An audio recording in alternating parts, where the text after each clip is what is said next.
So we looked at the transformations that took us from VCS to CCS with the help of 2D diagrams. I have tried and sketched out the transformations that happen to the view frustum in 3D, just so you get another view of the same set of operations. So we start off in the VCS with the UV and N axis oriented as you can see, right? And then you can assume that your view frustum is oriented as follows. It is looking down the negative N axis, yes? And on this view frustum, you have the LRTB extents of the near plane. You have the near plane at a distance N from the eye, and you have the far plane at a distance F from the eye. Okay, so these are the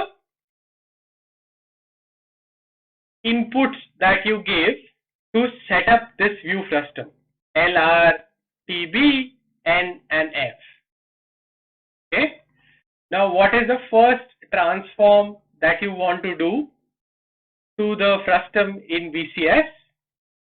Well, if you remember, then the first regularization that you wanted to do was to make this frustum symmetric about the N axis. And by that, what did we mean? We meant that we want the view frustum to be transformed in a manner such that the N axis passed through the center of the near plane and the far plane, right? So the axis joining the center of the near plane and the far plane is this blue axis here, right? So I basically want to transform the view frustum so that the center of the near plane, which is this point, r plus l by 2 and t plus b by 2, become 0, 0. Because when the N axis aligns with that, that is what is going to happen. Okay, and it is also useful to keep an eye on the coordinates of this right bottom point on the near plane. So I am just taking this point as an example. You could have taken any vertex of the view frustum, but it is instructive to look at one of these corners and see how it transforms as you go through various stages of this operation.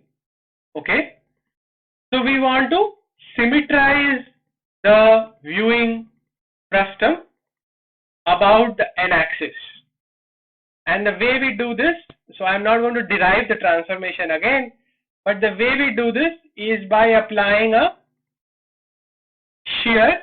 So here you can see that now the N axis passes through the center of the view frustum, right? And when that happens, the right bottom coordinate changes to r minus l by 2 minus t b by 2 and minus n. Okay, so this is the first operation that we did in trying to regularize our view frustum. What did we do next? The next thing that we did was to try and make the sides of the view frustum go to plus minus n. So that was a scaling transform, and that moved the side planes of the view frustum to v is equal to plus minus n and u is equal to plus minus n. And you can see that the side planes are marked in this diagram. And when that happens, this right bottom corner of the view frustum goes to n, minus n, minus n. So this was the second operation that we applied to the view frustum. And what is the final and last remaining operation that we are going to apply? It is going to transform our view frustum to a cube. And it is also going to move the origin of our coordinate system to the middle of this cube. And how is this cube going to be oriented? Well, the near plane is going to come to -1 on the n-axis. The far plane is going to go to +1 on the n-axis. The u planes, the left and right planes are going to u is equal to -1 +1, and the top and the bottom planes are also going to go to v is equal to 1 and -1. And the right bottom corner point is going to map to 1, -1, -1. And this is going to be the CCS frustum.